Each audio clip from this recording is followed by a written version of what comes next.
Chapter 4 Moving Charges and Magnetism, Class 12 Physics and CRT, 4.22 Magnetic Field Lorentz Force. Let us suppose that there is a point charge Q moving with the velocity v and located at r at a time t in presence of both the electric field ER and the magnetic field BR. तो suppose हमारे पास एक charge जो move कर रहा है v velocity से और किसके प्रेजेंस में, बोथ इलेक्ट्रिक और मैग्नेटिक फील्ड के प्रेजेंस में। तो सपोज मैं मानता हूँ जो इलेक्ट्रिक फील्ड है हमारा वो किस डायरेक्शन में, इलेक्ट्रिक फील्ड हमारी इस डायरेक्शन में, इलेक्ट्रिक फील्ड हमारी इस डायरेक्शन में, और हमारी जो मैग्नेटिक फील्ड है वो ये इलेक्ट्रिक फील्ड हो गई हमारी ER। जो मैग्नेटिक फील्ड है वो सपोज इनवर्ड है, suppose inward to the surface के इनवर्ड है मैग्नेटिक फील्ड। तो इस क्यू चार्ज में जो v वेलोसिटी के साथ मूव कर रहा है इस पे एक फोर्स एक्ट होगा, एक्चुअली दो फोर्स एक्ट होंगे due to both electric field और मैग्नेटिक फील्ड। कंबाइंड में हम इसे बोल सकते हैं, देखते हैं इसे कैसे देख सकते हैं कंबाइंड में। तो F जो फोर्स एक्ट होगा इस चार्ज पे, मूविंग चार्ज पे, वो होगा Q bracket ER plus V cross BR bracket close. तो जो पहला फोर्स है वो एक्ट हुआ ड्यू टू इलेक्ट्रिक फील्ड, तो F इलेक्ट्रिक नेम दिया इसका। फिर दूसरा जो फोर्स एक्ट हुआ इस मूविंग चार्ज पे वो एक्ट हुआ ड्यू टू मैग्नेटिक फील्ड। इसके बाद this force was first given first by H.L. Lorentz based on the extensive experiment of Ampere and others. It is called Lorentz force. इसको Lorentz force कहा जाता है जो फोर्स के moving charge पे due to both electric field and magnetic field के कारण act होता है, उसे हम Lorentz force कहते हैं।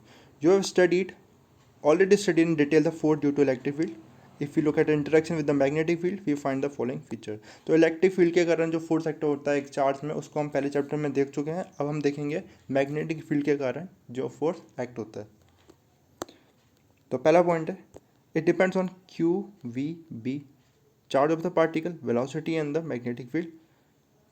तो जो फोर्स एक्ट होगा एक मूविंग चार्ज पे, एक मूविंग चार्ज हमारा सपोज इस डायरेक्शन में मूविंग चार्ज है, v वेलोसिटी के साथ ये मूव कर रहा है, तो इस पे जो फोर्स एक्ट होगा वो ऑब्वियसली एक मैग्नेटिक फील्ड में रखा गया। तो मैग्नेटिक फील्ड का डायरेक्शन अब सपोज मैं इस डायरेक्शन में मैग्नेटिक फील्ड ले लेता हूँ। अभी मैं बस इंडिविजुअली मैग्नेटिक फील्ड की बात कर रहा हूँ। तो मैग्नेटिक फील्ड इस डायरेक्शन में हमारी left to right, magnetic field left to right है, और हमारा जो चार्ज है वो अपवर्ड मूव कर रहा है। तो इस पे जो फोर्स एक्ट होगा वो किस फैक्टर पे डिपेंड करेगा, पहला फैक्टर है Q। चार्ज जितना ज़्यादा होगा उतना ही हमारा फोर्स ज़्यादा होगा, जितना ज़्यादा चार्ज उतना ज़्यादा हमारा फोर्स इस चार्ज पार्टिकल में एक्ट करेगा, मूविंग चार्ज पार्टिकल में एक्ट करेगा। दूसरा वेलोसिटी, जितनी ज़्यादा इस चार्ज की वेलोसिटी होगी उतना ही ज़्यादा फोर्स इस पर एक्ट करेगा। और तीसरा फैक्टर है, जितना ज़्यादा इसमें मैग्नेटिक फील्ड इंटेंसिटी होगी, मैग्नेटिक फील्ड की जितनी ज़्यादा इंटेंसिटी होगी फोर्स भी उतना ज़्यादा ही एक्ट करेगा। तो तीन फैक्टर थे जिस पे ये फोर्स डिपेंड करेगा, वो है charge on the particle, velocity of the particle and magnetic field of the particle.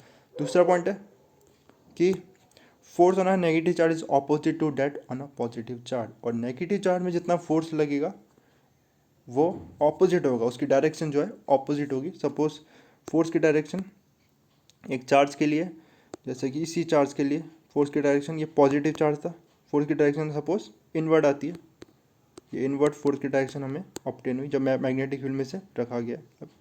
तो जो नेगेटिव चार्ज होगा वो भी अगर इसी डायरेक्शन में मूव कर रहा है तो उसके लिए फोर्स की डायरेक्शन सेम मैग्नेटिक फील्ड के लिए, सेम डायरेक्शन मैग्नेटिक फील्ड के लिए आएगी, आउटवर्ड आएगी। इसके बाद सेकेंड पॉइंट है, the magnetic force Q bracket V cross B includes a vector product of velocity and magnetic field. तो हम देख सकते हैं जो मैग्नेटिक फोर्स है ये, इसमें वेक्टर प्रोडक्ट इंक्लूड है V क्रॉस B का। इसका मतलब ये जो फोर्स होगा उसकी डायरेक्शन वेलोसिटी और मैग्नेटिक फील्ड की डायरेक्शन के परपेंडिकुलर होगी।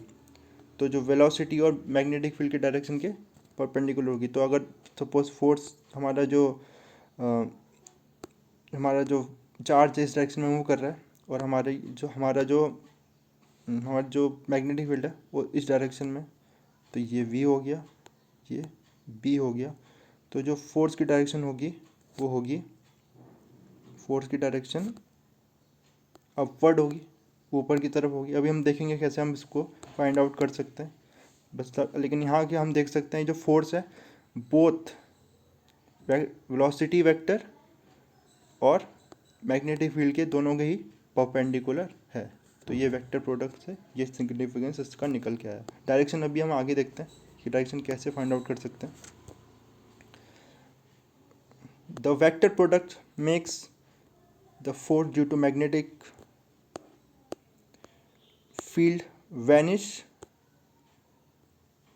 become zero if velocity and magnetic field are parallel or anti-parallel। तो अगर हमारी वेलोसिटी चार्ज की इस डायरेक्शन में और मैग्नेटिक फील्ड इसके एंटी पैरेलल है तो फोर्स कितना लगेगा, ज़ीरो लगेगा। अभी हम फॉर्मूले से भी देखेंगे ये फोर्स ज़ीरो क्यों होगा।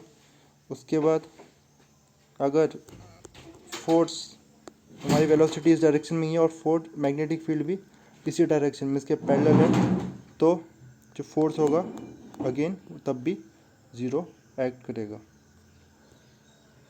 इसके बाद इस direction is given by screw rule और right hand rule for vectors cross product. तो जो इसमें डायरेक्शन हम फाइंड आउट करेंगे वो कैसे फाइंड आउट करेंगे। तो सपोज हमारा जो मैग्नेटिक फील्ड थी इस डायरेक्शन में, जैसे फिगर में देख चुके हैं, और वेलोसिटी वेक्टर इस डायरेक्शन में चार्ज का, तो जो फोर्स होगा वो कैसे गिवन होगा, क्योंकि हमारा v क्रॉस b है तो अगर हम स्क्रू रूल से देखें तो स्क्रू को रोटेट करेंगे वेलोसिटी से b की तरफ, तो जिस डायरेक्शन में स्क्रू एडवांस होगा वो ऊपर की तरफ आएगा, तो फोर्स की डायरेक्शन ऊपर आएगा। मतलब अगर हम v से b की डायरेक्शन में स्क्रू को रोटेट कराए तो जिस डायरेक्शन में हमारा स्क्रू एडवांस करेगा वही हमारी फोर्स की डायरेक्शन होगी। इसके ऑपोजिट अगर मैं फोर्स को, अगर हमारा वेलोसिटी वेक्टर इस डायरेक्शन में होता तो, और v यहाँ, तो वेलोसिटी से b की तरफ इस डायरेक्शन में रोटेट करा था अपने स्क्रू को, तो वो डायरेक्शन आई थिंक नीचे की तरफ आएगी। जिस डायरेक्शन में हमारा स्क्रू रोटेट करेगा वो हमारी फोर्स की डायरेक्शन हो जाएगी।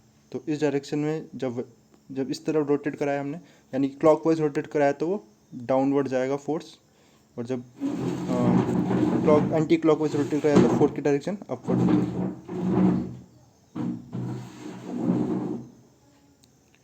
नेक्स्ट है the magnetic force is zero if charge is not moving, only a moving charge feel the magnetic force. तो ये बहुत इंपॉर्टेंट पॉइंट है। स्टैटिक चार्ज में इलेक्ट्रिक फील्ड फोर्स एक्सर्ट करती है, बट स्टैटिक चार्ज में एक मैग्नेटिक फील्ड फोर्स एक्सर्ट नहीं करती है। इसलिए इंपॉर्टेंट है कि चार्ज मूव करे, चार्ज मूविंग होगा तभी उस पर मैग्नेटिक फील्ड फोर्स एक्सर्ट करेगी। The expression for the magnetic force helps us to define the unit of the magnetic field if one takes q, f and v all to be unity in the force equation f, तो इसमें f is equal to q bracket v cross b q v b sine theta n cap. अगर हम इस equation को देखें f q, और इसमें हम क्रॉस प्रोडक्ट की जगह हम q v b sine theta और एन कैप यूनिट वेक्टर है उस डायरेक्शन में, जिस डायरेक्शन में हमें फोर्स फाइंड आउट होगा। तो इससे हम यूनिट कैलकुलेट करने की कोशिश करें फोर्स की, तो सपोज इससे हम मैग्नेटिक फील्ड की यूनिट कैलकुलेट करने की कोशिश करें तो F जो हो जाएगा हमारा, तो अगर F को हम 1 न्यूटन एज्यूम करें, चार्ज को 1 कूलम और वेलोसिटी को 1 मीटर पर सेकेंड, तो मैग्नेटिक फील्ड की डायरेक्शन हमें फाइंड आउट की यूनिट हमें फाइंड आउट हो जाएगी। तो the magnitude of magnetic field B is SI unit, 1 SI unit. तो मैग्नेटिक फील्ड की यूनिट ऐसा यूनिट 1 यूनिट होगी जब when the force acting on a unit charge 1 coulomb पे moving perpendicular to magnetic field B with a speed 1 meter per second is 1 newton. तो एक और चीज़ इसमें रह गई है, साइन थीटा को भी, साइन थीटा 1 कब होगा, जब साइन थीटा 90 होगा। तो थीटा 90 होने पे, F1 होने पे, 1 न्यूटन होने पे, चार्ज, जो चार्ज है हमारा वो 1 कूलम होने पे, और वेलोसिटी 1 मीटर पर सेकेंड। ये सारे फैक्टर जब 1 यूनिटी हो जाएंगे तो बी की यूनिट 1 SI यूनिट हो जाएगी, जो हम आगे देखेंगे होगा वो होगी 1 टेस्ला होगी। तो 1 टेस्ला कब होगी मैग्नेटिक फील्ड, जब एक चार्ज 1 कूलम का चार्ज 1 न्यूटन फोर्स एक्ट कर रहा है, जब वो परपेंडिकुलर मूव कर रहा है मैग्नेटिक फील्ड के, और उसकी वेलोसिटी 1 मीटर पर सेकेंड है। इसके बाद dimensionally we have b dimension of b is equal to dimension of f upon q dot v। और डायमेंशनली हम एनालिसिस करेंगे तो b की जो डायमेंशन है वो force divided by q into v की डायमेंशन की इक्वल आएगी।